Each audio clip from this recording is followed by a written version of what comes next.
Assalamualaikum warahmatullahi wabarakatuh.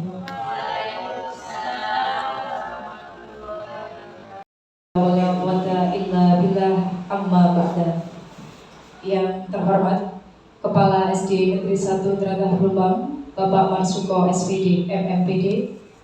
Yang kami hormati Bapak Ibu Dewan Guru SD Negeri 1 Dragah Lumbang.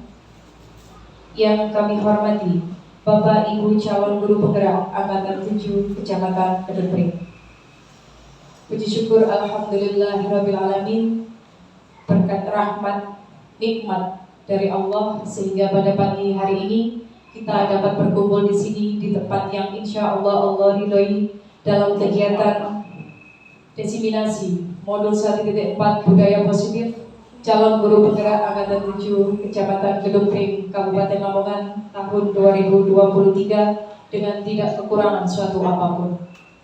Kedua kalinya sholawat serta salam marilah senantiasa kita curahkan kepada baginda Rasul Muhammad Shallallahu Alaihi Wasallam, karena berkat beliaulah kita mampu membedakan perkara yang baik dan perkara yang buruk.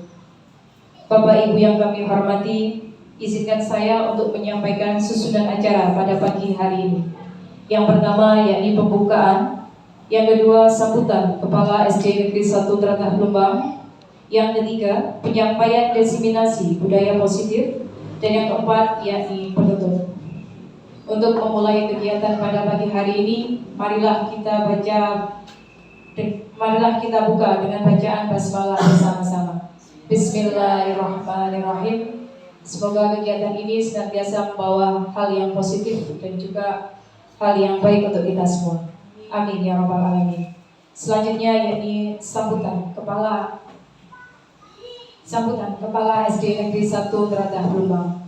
Kepada Bapak Marsuko SPD MMPD, kami silakan.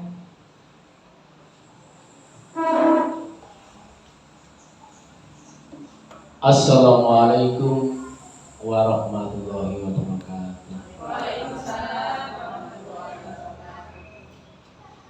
Bismillah, alhamdulillah, la haula wala quwwata illa billah, wa bihi nasta'in, ala mulkinya waddin, la haula wala quwwata illa billah. Yang saya hormati untuk kita Bapak Sahrul selaku pengajar praktek yang mendampingi Bu Yesi, Bapak Ibu, kalau tadi disebutkan calon guru penggerak, menurut saya ini sudah tidak calon lagi, tapi sudah guru penggerak. Amin. Karena yang saya lihat ini luar biasa. Ini ada Ibu Hajah Papi, ini luar biasa, ini sudah lalang buana di dunia tutorial, di dunia instruktur, wis pokoknya narasumber di kalangan dunia pendidikan sudah tidak asing lagi. Para karo Menteri Mas Nadiem ini sudah saya absen satu-satu saja, hanya 5 atau 6 ini nanti. Yang berikutnya ini ada Bu Kusnani, ini juga luar biasa, masih energik, muda, ya, dan kepala sekolah lagi, jadi luar biasa. Saya kira sudah tidak calon guru penggerak, tapi sudah guru penggerak karena beliau sudah menggerakkan kegiatan di satu lembaga, termasuk Ibu aja, kepala SMP 2. Mbak Ika, ini gak asing lagi anak buah saya yang kemarin pada saat saya di PLT di Dragah 2 ini tekatan dalam hal bidang IT dan lain sebagainya. Jadi Mbak pantas sebagai guru penggerak karena ya cepet, ya lincah, ya gampangan, ya ngerti, ya cerdas. Kemudian ada Pak Nafi Muharram, ini dulu murid saya, kan sudah di 4 sekolah, ya setara dengan saya, jadi luar biasa. Beliau energik sekali dan IT-nya juga bagus. Sejak sekolah saya amati sampai jadi guru sampai pas sekolah ini disiplin tinggi. Ini Pak Nabi sekarang sudah kepala di Derajat 2, Sengker Derajat 2 ya. Oleh saya sudah disengker. Saya beberapa Pak Arif kedatangan sing masuk Pak Nabi, ya wis lah ngalah. Yang satu lagi ini juga luar biasa, ini sudah malang melintang di dunia luar sekolah, terutama di ekstra pramuka. Pokoknya kegiatan pramuka Dupring ya tak teluk. Ini bagian dari kader-kader kami yang luar biasa, sekarang juga sudah masuk di jajaran mengurus keuangan ya Pak. Ya. Jadi sepantas jadi guru penggerak karena sudah bisa menggerakkan ya segala lini dalam bidang kependidikan ini. Namun dengan Pak Sahrul ini ngapunten, berada satu ini walaupun notabene bukan sekolah penggerak, tapi insya Allah sudah bergerak tanpa ada status sebagai sekolah penggerak. Tapi kami sudah bergerak. Kalau kami tidak bergerak sebelum ada sekolah penggerak, tidak seperti ini ternyata satu. Dulu Bu Haja Kusnani ini dulu pernah sebagai pengajar di sini Pak, guru yang wis bandingno apa yang ada pada waktu sampai dengan sekarang. Sudah saya lomba dulu ya di kantornya Rumpek dan sebagainya, ini penggerak. Nah ini saya memberikan motivasi kepada guru saya, guru kami, Bu Yesi Purwitasari ini guru saya yang juga sangat gesit dan lincah. Pokoknya tanpa komando, ono kegiatan kumpul-kumpul bocah-bocah. Itu mik pokoknya sedang. Luar biasa. Ini satu semangat yang tidak ada pada guru-guru yang lain. Kadang-kadang ibu guru, bapak guru yang lain, monggo gantian sambut Pak, Yesi mawon suaranya bahkan. Nah sekarang karena sudah jadi guru penggerak beda, karena apalagi yang sekarang ini sudah ini ya apa ini diseminasi aksi nyata. Kalau kemarin saya sempat ngobrol di PMM, platform Merdeka Mengajar, itu ayo bergerak, ayo kita sudah diambang lampu kuning, sekarang harus di lampu hijau, sekarang sudah di lampu hijau semua. Terus saudara tiba saya datang tak gerak, mau apa? Buncit. Sekarang sudah di hijau, syukur-syukur nanti segera karena ada perubahan regulasi yang kemarin dari biru turun lagi hijau benar. Nah sekarang harus kita ke biru lagi. Apa caranya ini? Seperti yang kita laksanakan hari ini ya, ini aksi nyatanya ini. Mari Bapak Ibu nanti aksi nyatanya itu kita laksanakan. Yang konsep yang ada itu, ayo kita segera bergerak. Termasuk yang Bapak Ibu CPG dan guru penggerak ini yang butuh motivasinya lebih.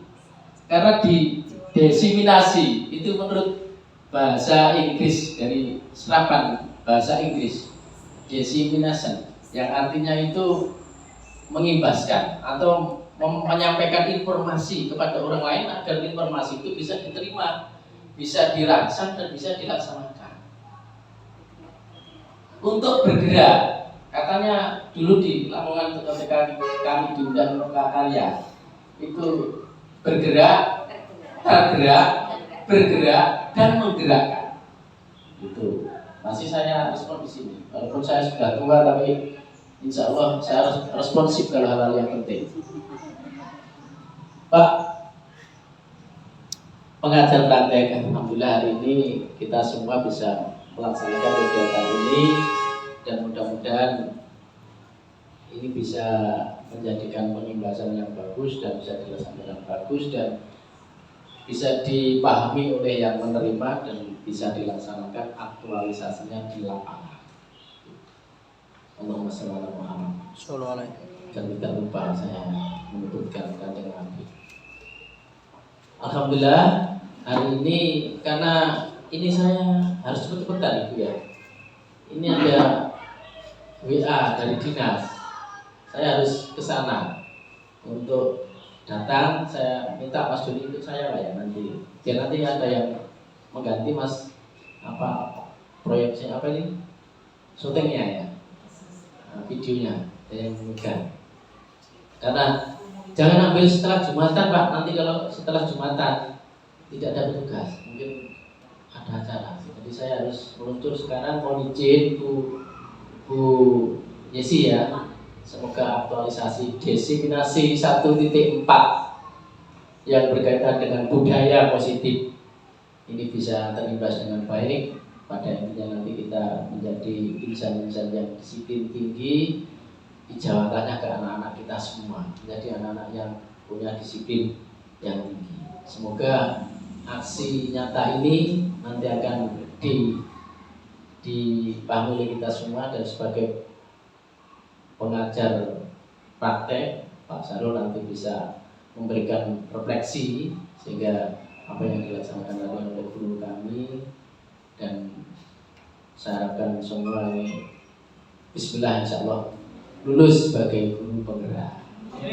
Saya kira itu, jadi mohon maaf, dan saya terus mohon izin saya harus berkelana. Jadi hanya tadi jangan sampai setelah Jumatan, jangan nanti saya ke sana tidak dapat pekerjaan itu Pak ya. Mohon izin Mbak, kita laksanakan dengan baik, dan mudah-mudahan Mbak kita ini sudah di P1 Mbak, jadi nanti saya minta di sini tapi ya tetap butuh ditutuli dalamnya itu sampai itu digeser orang soalnya sedikit malah seperti Pak Mas itu saya tanggal 1 kan harus di P1, tapi tanggal 1 karena saya pulang ya ke situ tetap di sini. Ini kok Maret itu saya diregulasi ya Allah Maha tahu, berarti itu yang terbaik insyaallah. Itu saja. Kok kayaknya saya sudah dimintai berkas nggak tahu untuk apa. Saya sudah kemarin bilang Pak, nek aku dipindah nang SD liyane yo iso dipindah dari kepala sekolah, dadi udah ngawas langsung ngono. Ora apa tes saya guyon Pak. Ini kok saya pindah lokasi untuk kerjakan tugas negara. Saya kira itu ya. Terima kasih atas waktu yang diberikan, dan nanti setelah acara ini pembukaan selesai, saya langsung mohon izin dan Mas Doni, Mbak Mita mohon izin untuk saya ajak agar nyetirnya lancar karena saya masih agak berdek. Ini kali ini juga agak berdek. Ini masih butuh penungguan secara total ya. Baru ngamar di rumah sakit Pak, jadi ya ini semangat. Saya tetap semangat. Semoga semuanya juga sehat selalu, dan beri Allah pekerjaan kita dapat terselesaikan dengan baik sesuai dengan apa yang diinginkan oleh pemerintah dan negara ini. Saya kira itu, dan terima kasih. Saya kembalikan kepada mereka. Assalamualaikum warahmatullahi wabarakatuh. Waalaikumsalam. Disampaikan terima kasih kepada Bapak Kepala SD Negeri 1 Dratan Lubang, Bapak Marsuko SPD MMPD. Selanjutnya yakni penyampaian diseminasi budaya positif oleh calon guru penggerak kepada Ibu Yesi Puspitasari SPD, dipersilakan.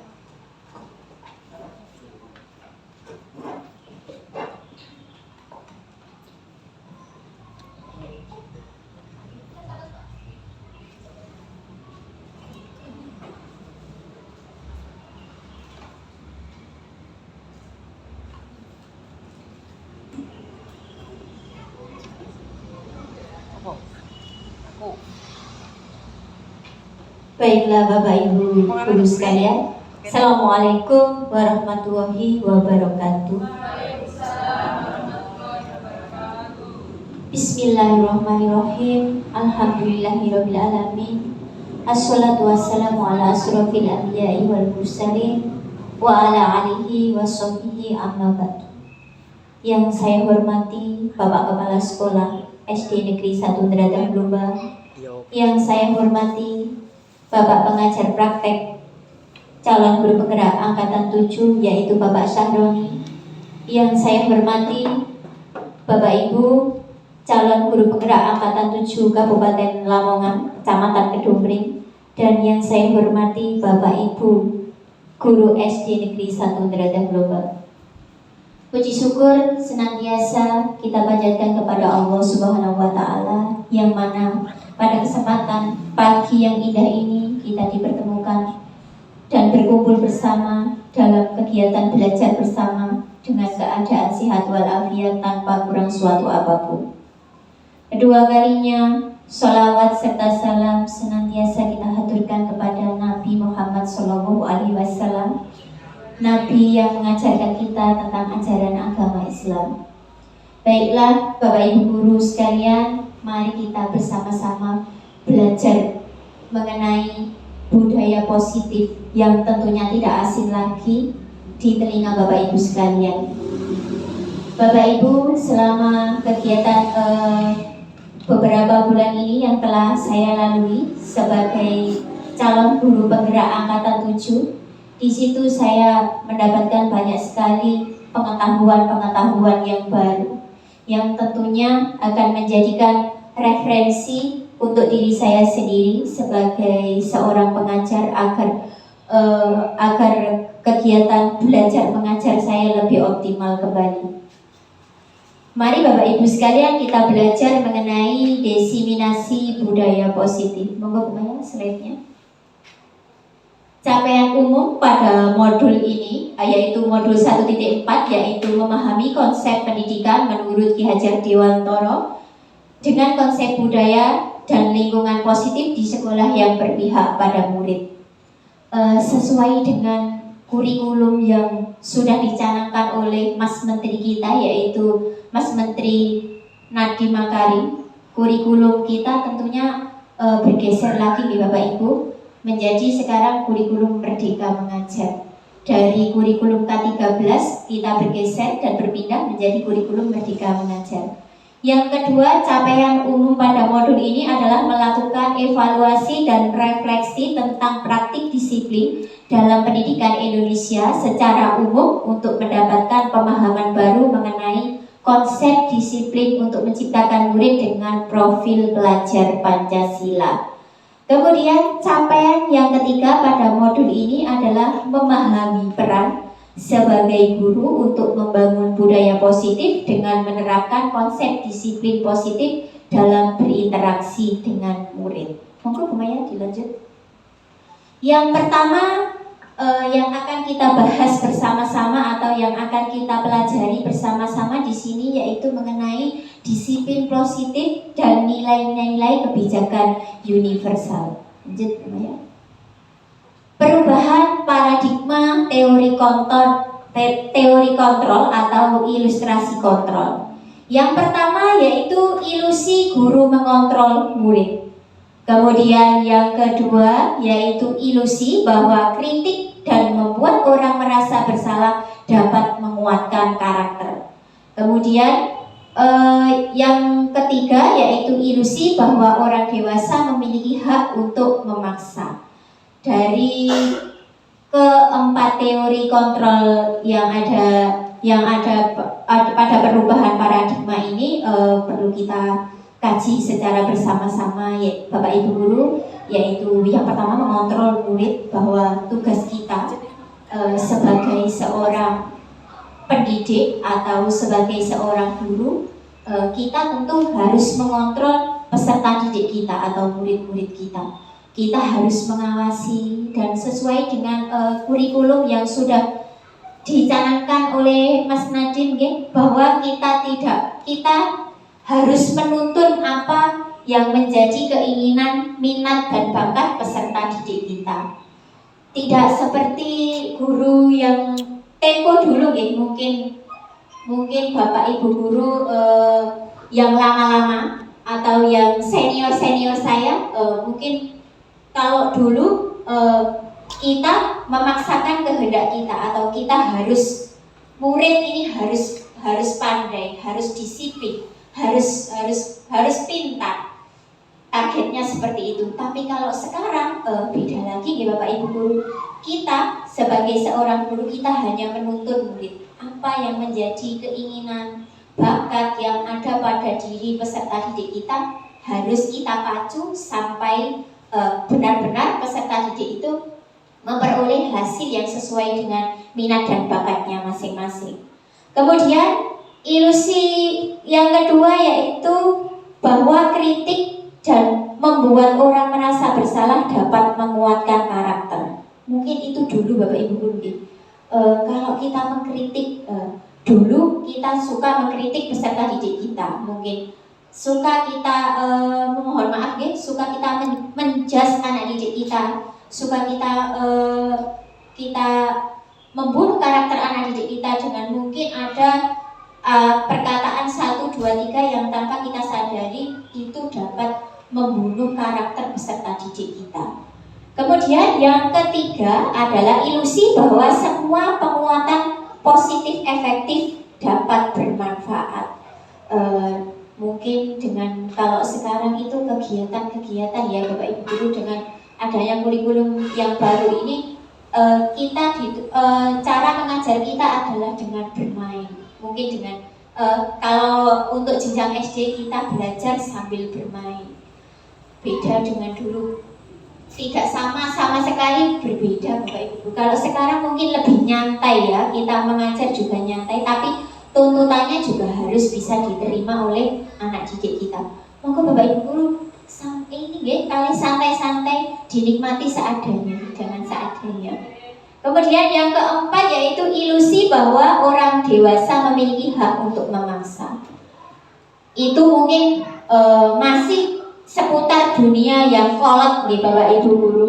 Kalau orang dewasa itu memiliki hak, dia berhak, Bapak Ibu Guru itu berhak untuk memaksakan kehendak anak. Tapi kalau sekarang itu sangat berbeda sekali.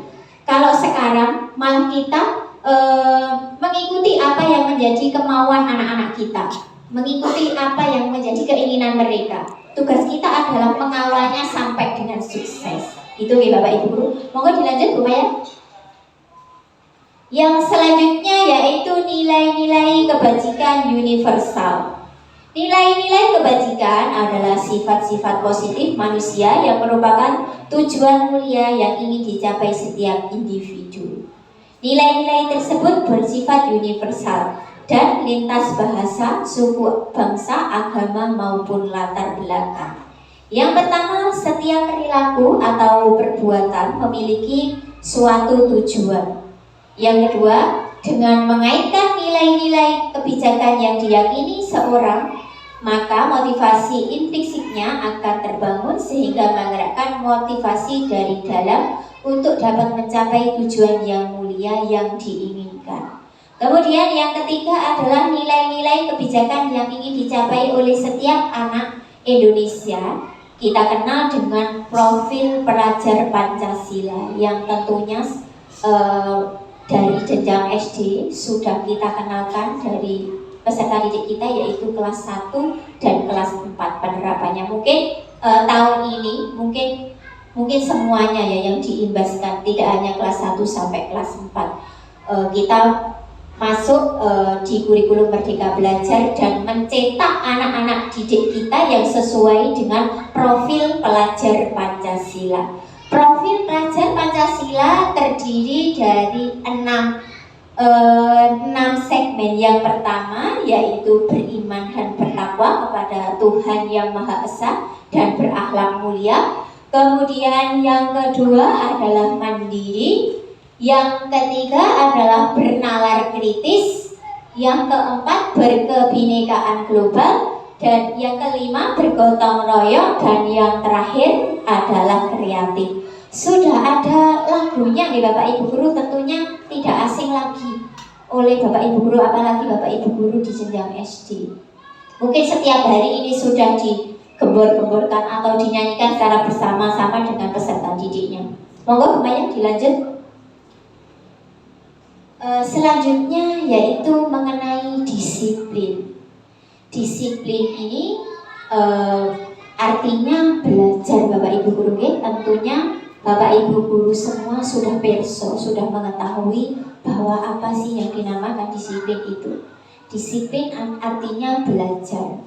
Makna asal dari kata ini berkonotasi dengan disiplin diri dari murid-murid menurut Socrates dan Plato. Disiplin diri membuat orang menggali potensinya menuju sebuah tujuan, apa yang dia hargai. Namun, dalam budaya kita, makna kata disiplin telah berubah menjadi sesuatu yang dilakukan seseorang pada orang lain untuk mendapatkan kepatuhan. Kecenderungan umum adalah menghubungkan kata disiplin dengan ketidaknyamanan, bukan dengan apa yang kita hargai atau pencapaian suatu tujuan. Tentunya nih Bapak Ibu Guru, kalau kita berbicara mengenai kata disiplin itu kelihatannya sangat keras sekali ya, sangat keras sekali untuk anak didik kita. Mungkin kata-kata itu bisa juga dulu ya, mungkin bisa mengubah karakter anak. Anak harus disiplin seperti ini, harus patuh seperti ini. Tapi untuk sekarang mungkin kata-kata disiplin ini sudah berbeda lagi, penerapannya atau konotasinya sudah berbeda lagi. Kalau disiplin itu mengenai apa yang kita hargai, kita menghargai seseorang, jadi kita harus disiplin mungkin ya, atau pencapaian suatu tujuan yang mulia. Kalau kita menginginkan sesuatu atau apa yang kita tuju, yang menjadi tujuan kita tercapai, maka kita harus disiplin dengan baik. Monggo Maya dilanjut. Nilai, lanjut lagi Maya. Selanjutnya yang kedua yang kita pelajari yaitu mengenai teori motivasi, hukuman, dan penghargaan serta restitusi. Yang pertama kita berbicara mengenai teori motivasi perilaku manusia. Ada motivasi eksternal dan ada motivasi internal. Yang pertama yaitu untuk menghindari ketidaknyamanan atau hukuman. Kemudian yang kedua, untuk mendapatkan imbalan dari orang lain. Itu adalah motivasi eksternal ya, motivasi luar yang ada pada diri manusia. Kemudian yang ketiga, untuk menghargai diri sendiri. Itu adalah motivasi internal yang ada pada diri kita ya, yang ada pada diri Bapak Ibu Guru sekalian. Mungkin itu menjadi tujuan disiplin yang baik, disiplin yang kita terapkan pada anak didik kita sebagai seorang guru. Lanjut Bu Maya. Yang ketiga, posisi kontrol kita sebagai seorang guru.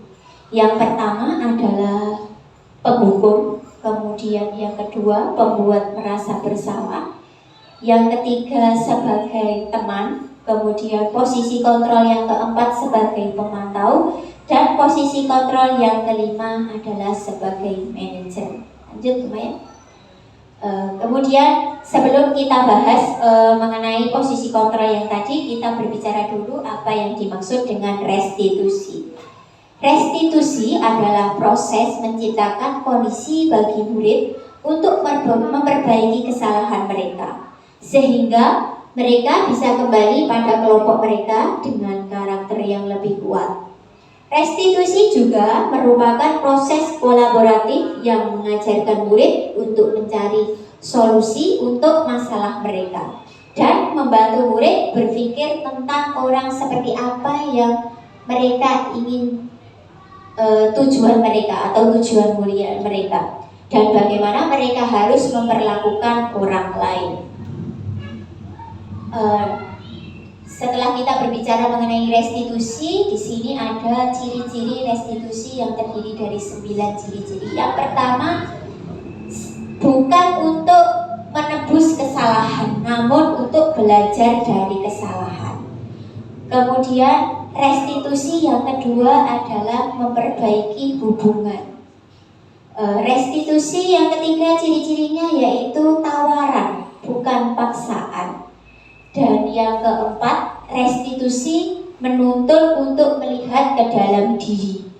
Yang kelima, restitusi mencari kebutuhan dasar yang mendasari tindakan. Ciri-ciri yang keenam, restitusi diri adalah cara yang paling baik. Ciri-ciri yang ketujuh, restitusi fokus pada karakter bukan tindakan. Yang kedelapan, restitusi fokus pada solusi. Dan yang terakhir, restitusi mengembalikan murid yang berbuat salah pada kelompoknya. Jadi Bapak Ibu Guru berbicara mengenai restitusi hukuman ya.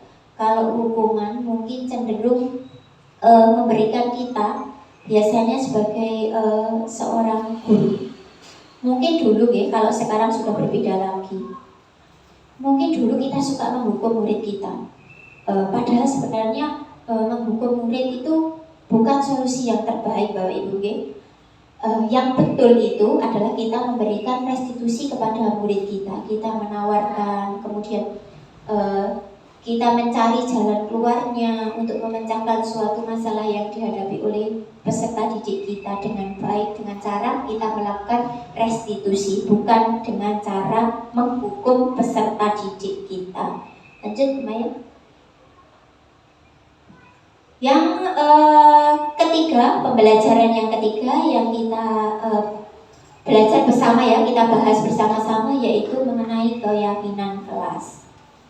Bapak Ibu sekalian, mungkin Bapak Ibu sudah banyak yang menerapkan keyakinan kelas di kelasnya masing-masing. Tentunya antara kelas yang satu dengan kelas yang lain memiliki keyakinan kelas yang berbeda-beda. Apa sih Bapak Ibu fungsinya keyakinan kelas? Mungkin ya, keyakinan kelas ini juga bagian dari disiplin Bapak Ibu Guru yang kita terapkan di lingkup kecil kita di dalam kelas kita lah tentunya ya. Bapak Ibu Guru memiliki keyakinan kelas masing-masing yang tentunya berbeda juga. Mengapa tidak peraturan saja? Mengapa harus keyakinan kelas? Yang pertama, mengapa kita memiliki peraturan harus menggunakan helm bila mengendarai kendaraan roda 2? Yang kedua, mengapa kita memiliki peraturan 3M? Menggunakan masker, mencuci tangan, dan menjaga jarak 1,5 meter. Kemudian yang ketiga, mengapa kita memiliki peraturan harus datang tepat waktu pada saat mengikuti pelatihan? Untuk mendukung motivasi intrinsik, kembali ke nilai-nilai atau keyakinan-keyakinan lebih menggerakkan seseorang dibandingkan mengikuti serangkaian peraturan-peraturan.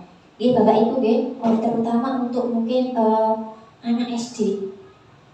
Kalau kita berbicara disiplin, tentu kita sebagai seorang pengajar yang ke jenjang SD, setiap hari kata itu disiplin itu kita gembar-gembarkan kepada peserta didik kita. Tapi tidak banyak dari peserta didik kita yang belum memahaminya. Mereka masih saja melanggar aturan. Mereka masih saja tidak disiplin. Mereka masih saja berbuat yang menurut mereka itu baik. Bagaimana Bapak Ibu kita mengantisipasi untuk permasalahan tersebut?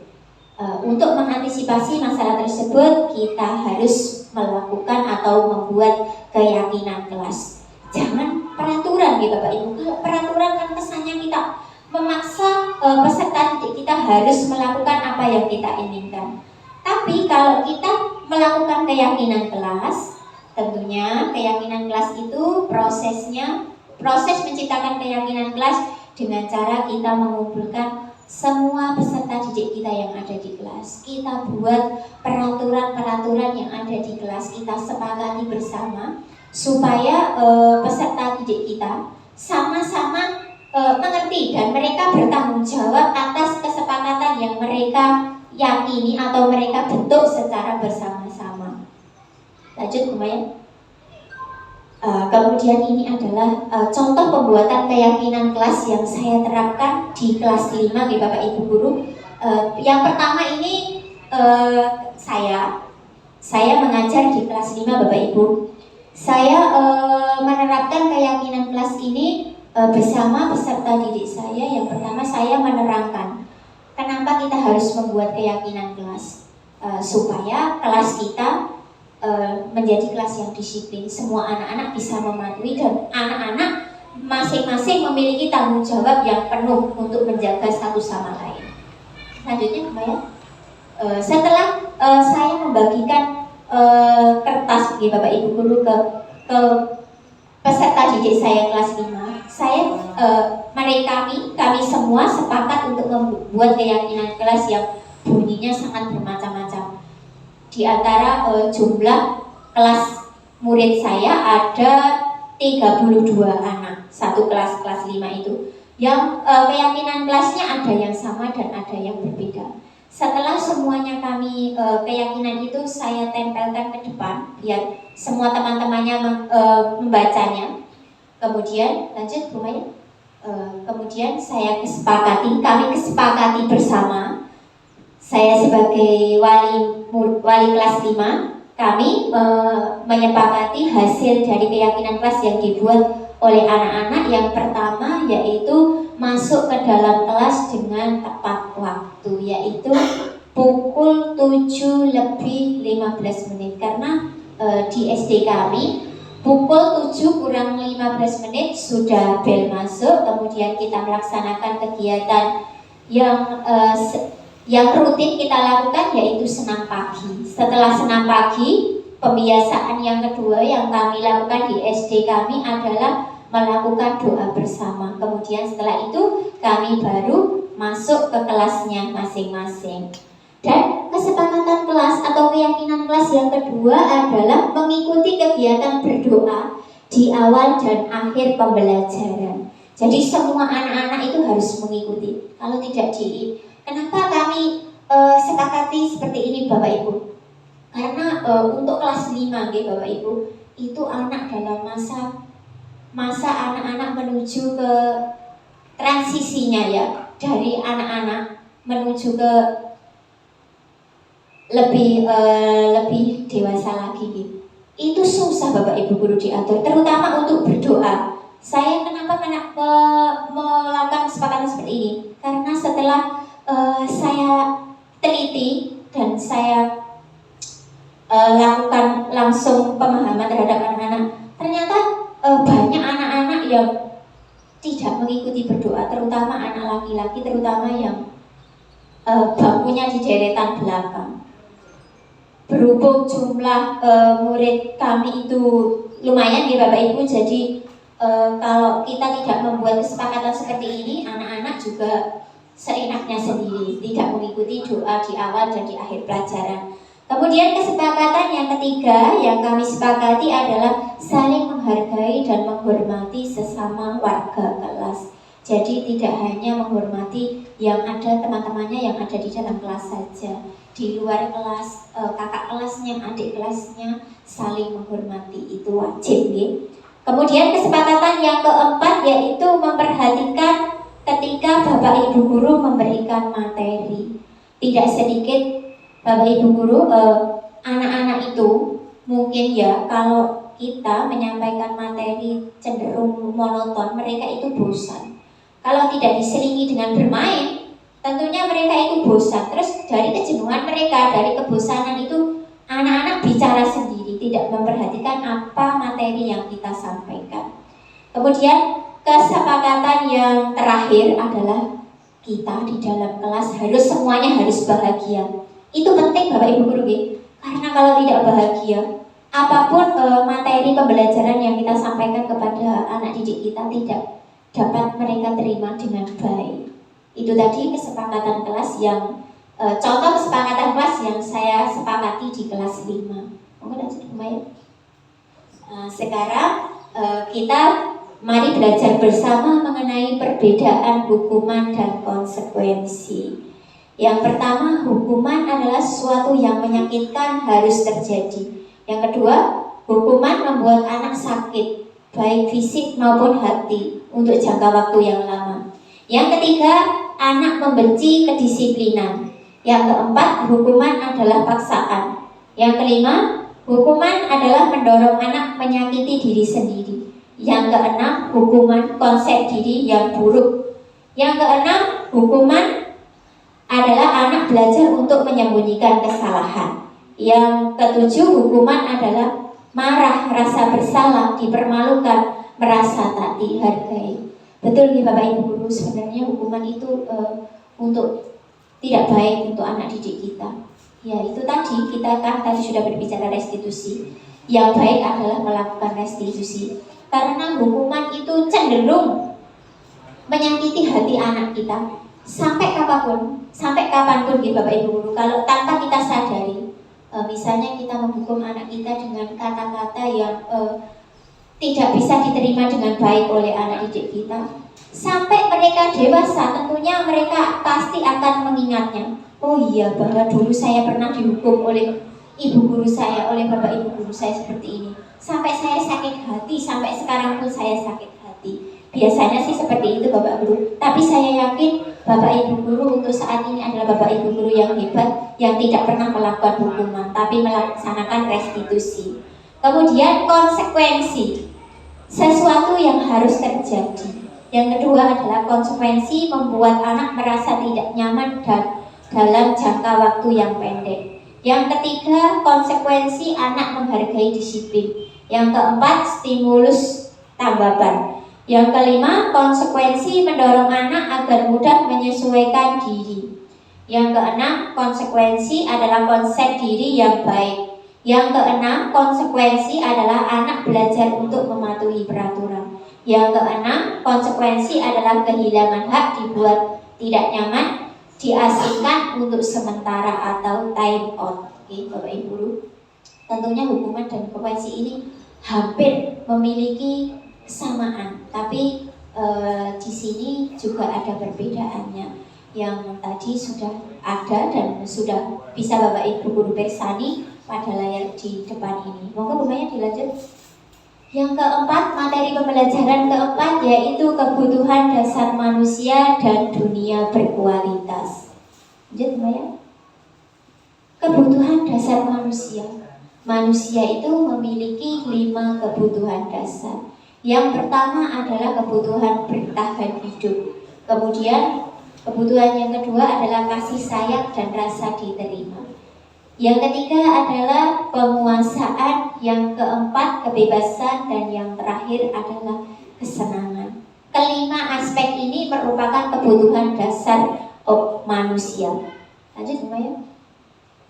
Materi selanjutnya yaitu pembelajaran tentang 5 posisi kontrol. 5 posisi kontrol. Yang pertama ada identitas salah atau identitas gagal, kontrol dari luar di Bapak Ibu. Kemudian ada identitas berhasil atau sukses, dan ada identitas berhasil atau sukses dari kontrol diri. Yang tadi berhasil atau suksesnya ada yang dari luar, ada yang kontrol dari luar, kemudian ada yang kontrol dari dalam. Yang pertama adalah sebagai penghukum tadi, okay? Di sini guru berbuat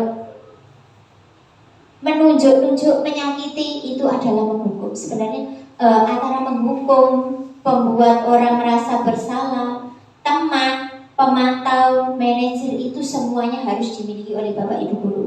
Dan yang pertama adalah posisi kontrol sebagai kita sebagai seorang penghukum. Yang kedua, pembuat merasa bersalah. Dan yang posisi kontrol yang ketiga adalah sebagai seorang teman. Bapak Ibu Guru tidak hanya sebagai seorang orang tua di sekolah, tapi kita juga harus sebagai teman. Dalam artian di sini teman yang ada batasannya. Jangan sampai kita menjadi teman yang tidak ada batasannya dengan murid-murid kita. Posisi kontrol yang keempat adalah sebagai seorang pemantau. Kita sebagai Bapak Ibu Guru harus memantau peserta didik kita, mengarahkan apa yang menjadi bakat dan minat peserta didik kita, memantau mereka, memantau kegiatan belajar mereka, memantau karakteristik mereka, memantau bagaimana karakter anak-anak kita. Itu adalah suatu keharusan yang kita miliki sebagai seorang guru.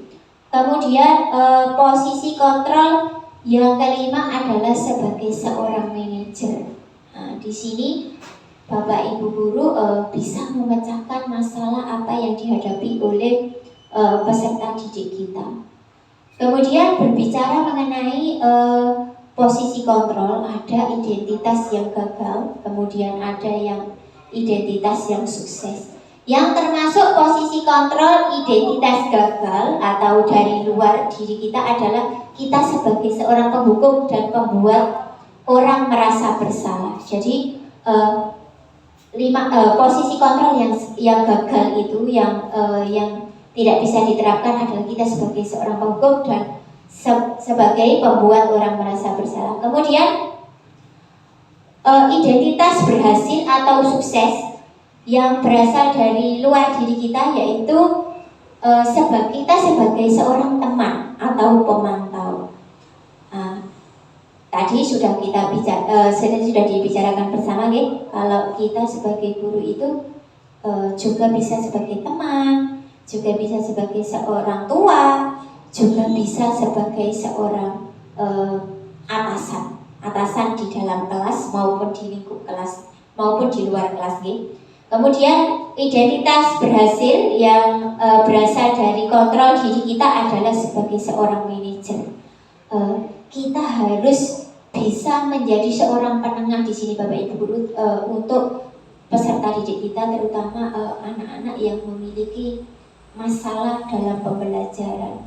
Di situ tugas kita sebagai seorang manajer adalah kita mencari solusi yang terbaik untuk anak didik kita, supaya masalah yang dihadapi oleh anak didik kita itu bisa terpecahkan dengan baik. Lanjut, Bu Maya. Materi pembelajaran yang keenam adalah tentang segitiga restitusi. Lanjut, Bu Maya. Di sini ada budaya positif penerapan segitiga restitusi. Lanjut, Bu Maya. Budaya positif untuk membentuk disiplin positif di lingkungan sekolah. Hal yang mendasari saya melakukan tindakan ini adalah untuk mewujudkan murid dengan karakter pelajar profil Pancasila melalui penerapan budaya positif dengan membentuk keyakinan kelas. Urutan dari kita melaksanakan segitiga restitusi ini adalah yang pertama tadi dari keyakinan kelas. Keyakinan kelas yang berisi nilai kebijakan universal dengan melibatkan murid untuk membentuk keyakinan kelas. Mereka diharapkan termotivasi secara intrinsik untuk sadar dan bertanggung jawab melaksanakan keyakinan kelas. Mereka tidak hanya sekedar melaksanakan keyakinan kelas untuk menghindari sebuah hukuman, melainkan mereka paham akan manfaat melaksanakan keyakinan kelas untuk dirinya sendiri maupun orang lain. Keyakinan kelas berisi nilai-nilai kebijakan yang bisa dilaksanakan di lingkungan kelas. Itu tadi sudah kita bahas bersama-sama. Monggo Bu Maya, lanjut. Bapak Ibu Guru berbicara mengenai segitiga restitusi. Langkah-langkah yang harus dilakukan untuk menerapkan segitiga restitusi terdiri dari 3 langkah. Yang pertama yaitu menstabilkan identitas. Kemudian yang kedua adalah validasi tindakan yang salah. Kemudian yang ketiga adalah menanyakan keyakinan kelas yang sudah kita buat di kelas kita masing-masing. Lanjut, Bu Maya. Ini adalah contoh penerapan segitiga restitusi yang saya lakukan dalam pembelajaran kami di kelas 5G. Untuk kasus yang pertama adalah siswa yang bermain dan berbicara ketika kegiatan berdoa di awal pembelajaran. Sesuai dengan tadi keyakinan kelas yang sudah kami kesepakati di kelas 5 itu tadi, ternyata ada salah satu anak yang melanggar keyakinan kelas tersebut. Lanjut, Bu Maya. Pada hari itu, hari Sabtu pagi jam pertama di kelas 5 pada kegiatan awal pembelajaran yaitu berdoa, terdapat salah satu siswa yang bernama Saktian Ukta Alvaru tidak mengikuti kegiatan doa di awal pembelajaran dengan tertib. Dia bermain kartu sambil berbicara sendiri. Lanjut, Bu Maya.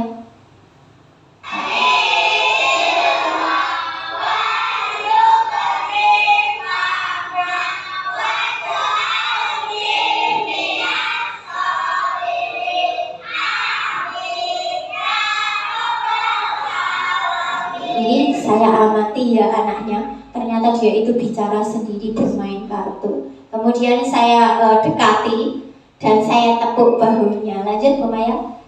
Itu tadi yang pertama adalah keyakinan kelas yang menstabilkan identitas ini yang saya lakukan. Saya panggil anaknya Bapak Ibu Guru nih. Di sini saya tanyai dia kenapa tidak melaksanakan atau mengikuti kegiatan doa malah bermain kartu sendiri.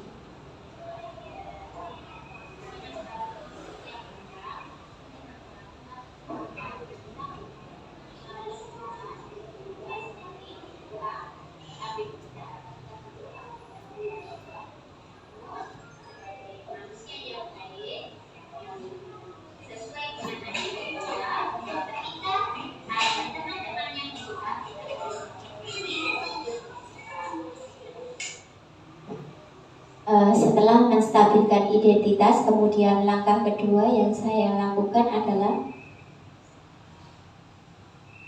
validasi tindakan yang salah.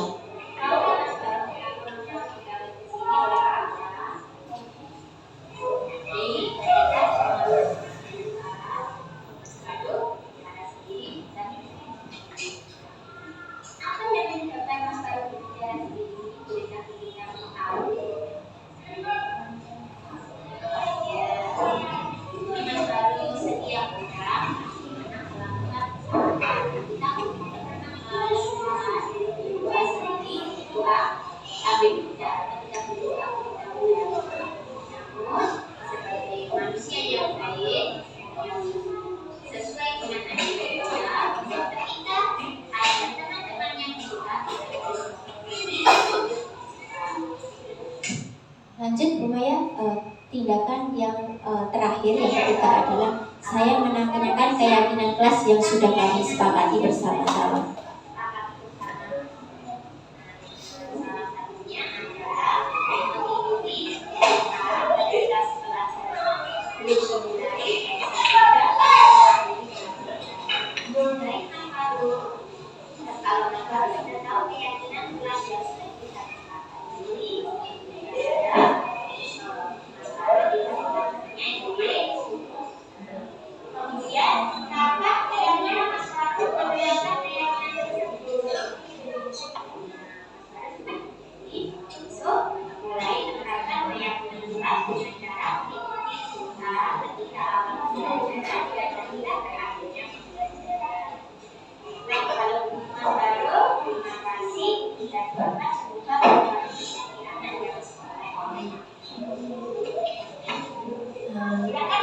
Tiga tindakan sudah saya lakukan untuk melakukan segitiga restitusi tadi.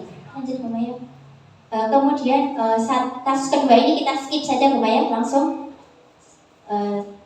hampir mirip sih, cuma ini kasusnya terlambat. Jadi saya kira sudah dilalui saja Bu Maya.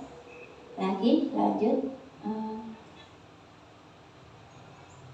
Kemudian setelah saya melakukan tadi ya, ada tanggapan dari anak-anak atau pendapat siswa. Perasaan saya setelah melakukan restitusi ini bersama BSI Puspita Sari, saya merasa senang karena saya mendapatkan solusi dari pelaksanaan saya yang tidak melalui ketika berdoa. Terima kasih BSI telah memberikan solusi. Saya berjanji akan selalu berdoa dengan hati. Ada yang kedua Bu Maya, yang pendapat dari kasus yang kedua.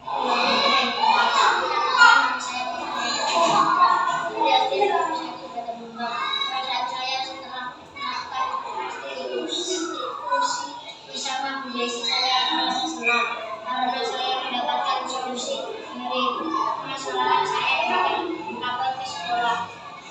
Terima kasih BSI setelah memberikan solusi. Saya berjanji akan melakukan secepat waktu. Baik Bapak Ibu, setelah kita melaksanakan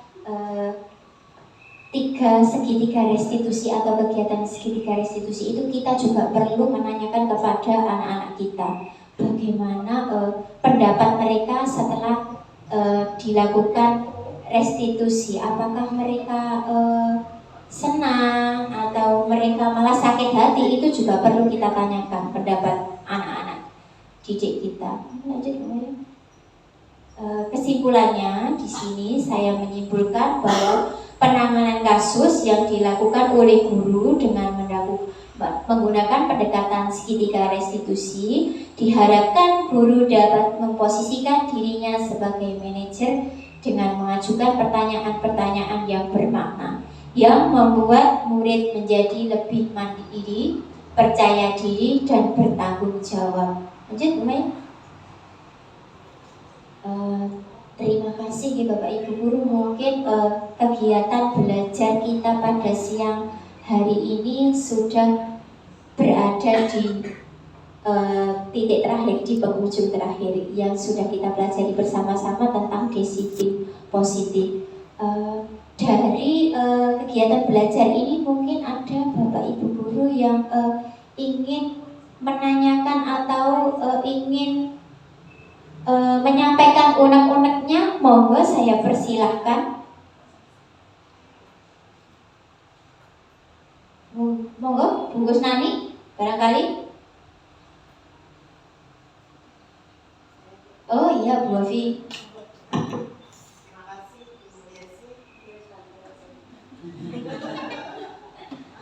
Menarik sekali yang disampaikan Bu Desi terkait dengan disiplin positif, keyakinan kelas, kemudian tadi sudah melaksanakan restitusi. Ini tentu hal yang baru bagi kami para guru dan ini sangat menarik. Pertanyaan saya adalah, apakah ketika dalam kasus-kasus yang dihadapi anak-anak itu selalu yang terbaik adalah dengan pendekatan dan praktik restitusi, itu yang pertama. Yang kedua, apakah yang dilakukan BSI ini juga sudah ditularkan kepada teman sesama di tempat kerjanya, sehingga teman-teman terinspirasi dan juga ikut mempraktikkan kegiatan restitusi tersebut. Terima kasih BSI. Assalamualaikum warahmatullahi wabarakatuh. Waalaikumsalam warahmatullahi wabarakatuh. Terima kasih untuk Bu Wafi untuk pertanyaannya. Yang pertama yaitu tadi menanyakan apakah restitusi itu adalah suatu cara yang terbaik yang kita lakukan untuk menangani masalah-masalah yang dihadapi oleh peserta didik kita. Apakah harus restitusi? Itu ya Bapak Ibu Guru, mungkin tidak semua masalah bisa kita selesaikan dengan restitusi. Ada masalah-masalah tertentu yang mungkin jalan penyelesaiannya adalah dengan tidak melakukan restitusi atau cara lain, gitu Bapak Ibu.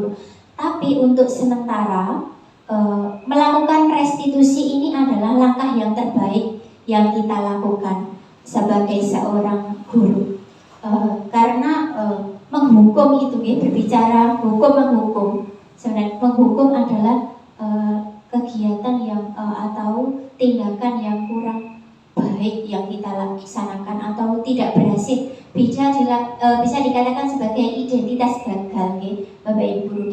Jadi kalau mungkin ada beberapa kasus yang cara penyelesaiannya harus kita laksanakan dengan melakukan restitusi, dan ada juga yang tidak usah dengan cara restitusi, tergantung masalah apa yang ada atau masalah yang timbul pada peserta didik kita. Kemudian pertanyaan dari Bu Afi yang sangat menarik yang kedua yaitu apakah kegiatan restitusi ini sudah saya terapkan di sekolah dan sudah saya tularkan ke Bapak Ibu Guru yang lain. Ya, masuk adik-adik. Masuk. Insya Allah Bapak Ibu Guru sebelum saya melaksanakan kegiatan restitusi ini, Bapak Kepala Sekolah saya atau pimpinan saya sebagai manajer saya terlebih dahulu melaksanakan kegiatan restitusi ini. Bahkan sebelum adanya mencanangkan tentang kurikulum merdeka, Bapak Kepala Sekolah saya itu selalu menjadi panutan untuk kami sebagai seorang guru yang ada di lingkup SDN 1 Derajat Gelombang. Beliau kalau menyelesaikan masalah itu tidak seperti, mohon maaf ya Bapak Ibu Guru, mungkin saya sendiri Bapak Ibu Guru, dulu saya kalau menyelesaikan masalah itu, anak itu langsung saya jas, langsung saya marahi di tempat, di depan teman-temannya. Tapi setelah saya mendapatkan pembinaan dari Bapak Kepala Sekolah saya, sebelum saya mengikuti kegiatan CPG ini ya Bapak Ibu, CBP, ternyata saya mendapatkan ilmu di sini yang sangat menarik dari Bapak Kepala Sekolah saya sebagai seorang manajer, bahwa tidak semua permasalahan bisa diselesaikan dengan hukuman. Langkah yang pertama yaitu memanggil anak tanpa di depan teman-temannya. Mungkin kita tadi menstabilkan identitas tadi, kita panggil anak didik kita tanyai kenapa melakukan perbuatan seperti itu, kenapa melanggar aturan. Itu penting di Bapak Ibu. Setelah saya cermati dan saya pikir dan saya rasa dalam diri saya sendiri, oh ternyata langkah-langkah yang dilakukan oleh Bapak Kepala Sekolah saya itu ternyata memang anak-anak itu beda Bapak Ibu dulu itu. Ketika anak-anak Pak Marsuko sudah melakukan restitusi, dengan saya menghukum anak-anak itu hasilnya sangat berbeda 180 derajat. Anak-anak malah lebih melaksanakan apa yang dilakukan Pak Marsuko, karena di situ Pak Marsuko itu menenangkan anak-anak itu dengan tenang, kemudian dia menunjukkan bahwa ini loh nak, kegiatan ini itu tidak baik untuk sampean, kegiatan ini itu kurang baik, seharusnya sampean itu gini nak ya, yang baik itu gimana, ayo kita laksanakan. Saya dulu, mungkin Bapak Ibu Guru di sini sudah paham, kalau saya itu dulu itu mungkin otoriter ke anak-anak itu. Kalau anak-anak tidak sesuai dengan apa yang saya harapkan, langsung saya marahi di tempat.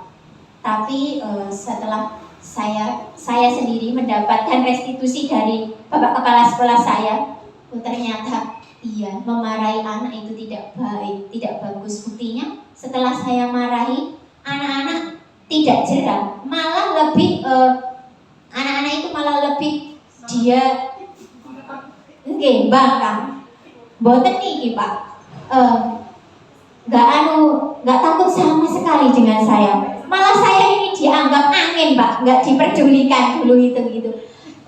Saya memposisikan diri saya dulu seperti itu. Kemudian saya berubah menjadi teman mereka, saya dekati mereka dengan tujuan supaya saya tahu apa yang masalah-masalah apa, kenapa dia melakukan seperti itu. Ternyata hasilnya beda.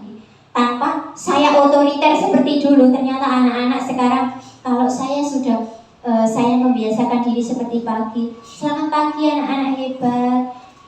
Kalau anak-anak yang masih rame belum baris seperti kegiatan pagi ya, senam pagi, saya kalau memimpin senam pagi, kami bergiliran semua Bapak Ibu Guru kalau melaksanakan kepemimpinan di senam pagi.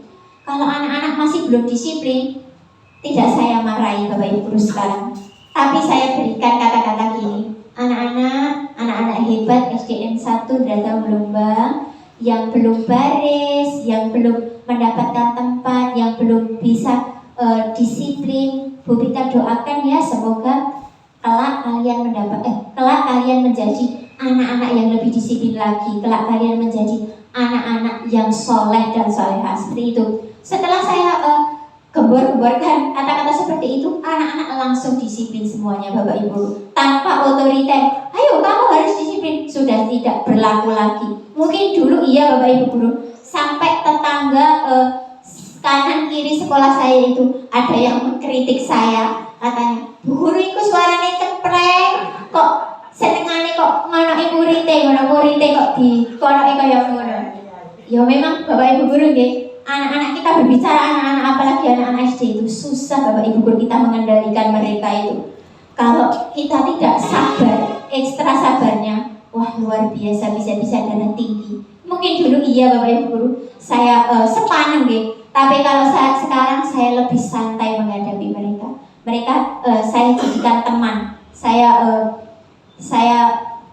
bersama-sama mereka. Jadi sekarang alhamdulillah sekali anak-anak sini semuanya sekarang sudah berbeda jauh dengan dulu, Bapak Ibu Guru.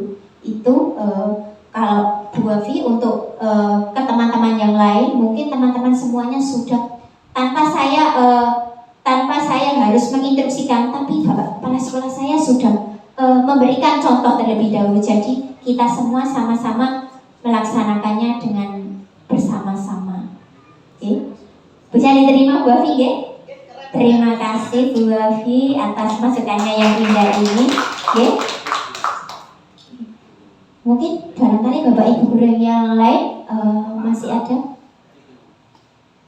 Pak Sadari, ya. Monggo, Pak.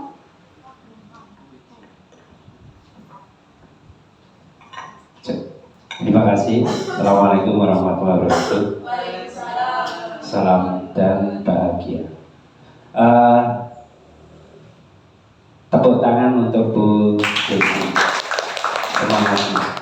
Dari kalimat awal sampai akhir, tadi ada segitiga restitusi, ada kesepakatan kelas, kemudian ada 5 posisi kontrol. Sebenarnya itu saling berkaitan. Jadi awal keyakinan, kemudian berharap kita di sini jangan kalau wong biyen aku mulang ya saya kiri hasilnya jadi menteri, kalau biyen aku mulang menunggu ya saya jadi pejabat. Hal inilah kadang-kadang kita tidak sadar. Alah perubahan jadi sopo. Nah itu. Hal ini harus kita rubah. Seperti halnya kata disiplin itu kita salah. Ternyata disiplin itu menurut kita anak kalau tidak kita melanggar sesuatu aturan yang ada di sekolahan, tata tertib itu gak disiplin. Padahal tadi kata-kata disiplin ada belajar. Itu kita sudah salah konsep kita. Nah, sehingga kita rubah. Oh ternyata disiplin ada belajar. Bukan disiplin itu menjalankan sesuatu tepat pada posisinya. Nah, kemudian aturan, ayo kita rubah. Jangan tata tertib. Apa? Keyakinan.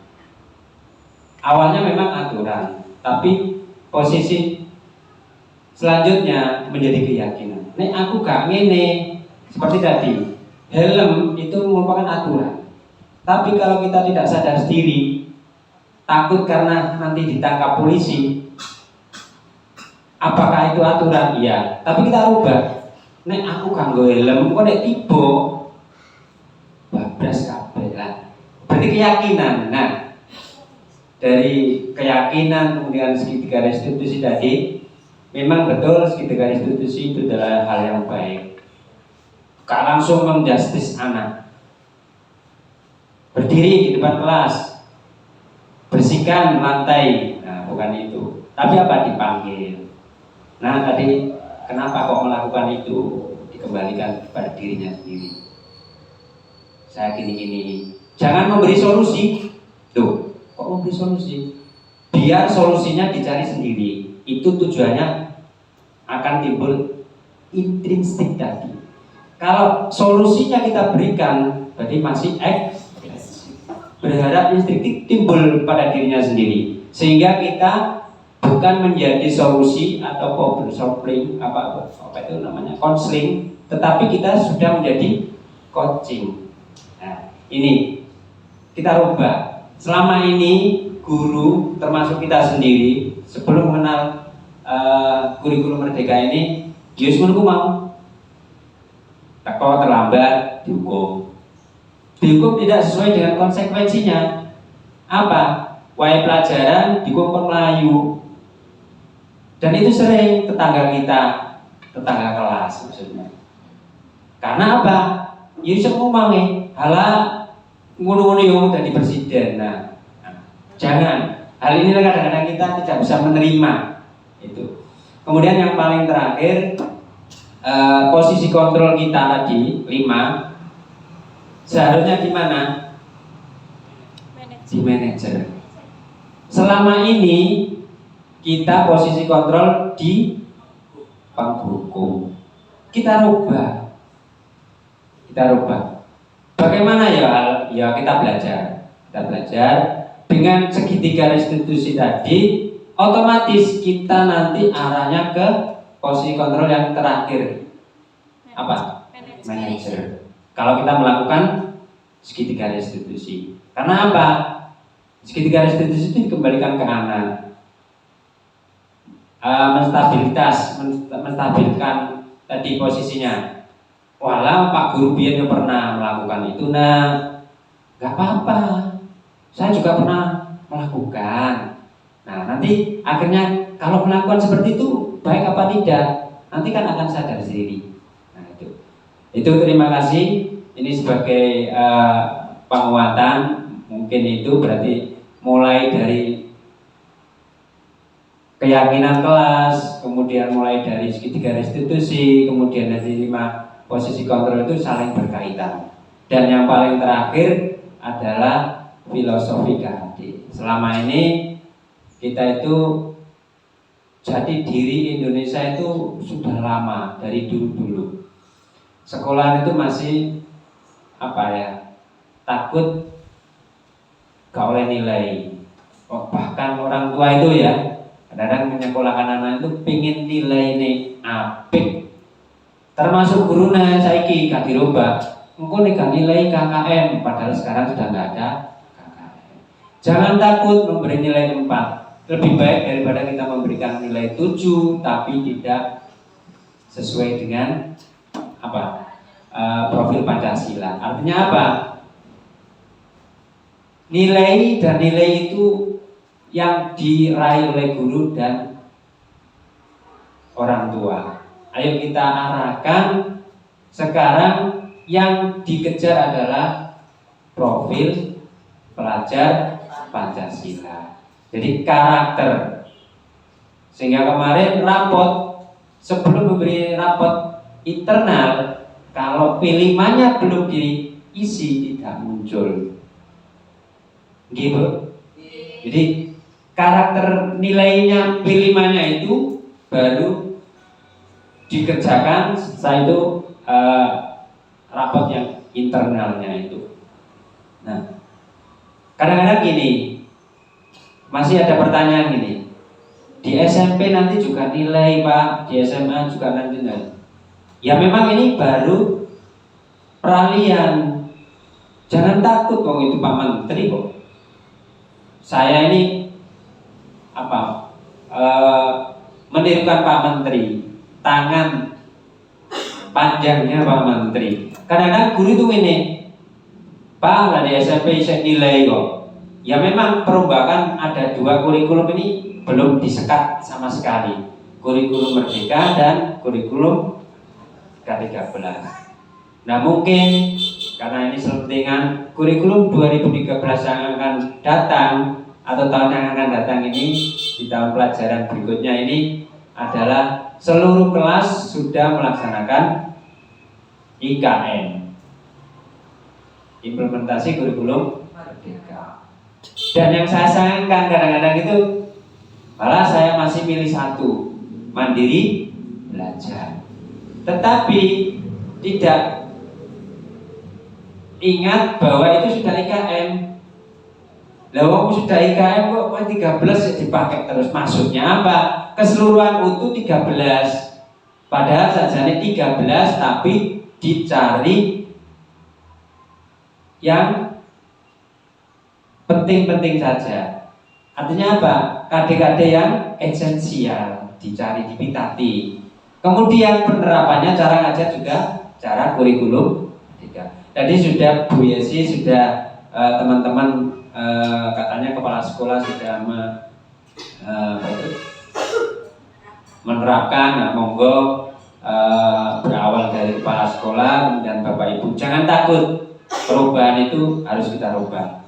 Jangan punya kuku, alah wong biyen aku mulang ya saiki jadi presiden. Jangan.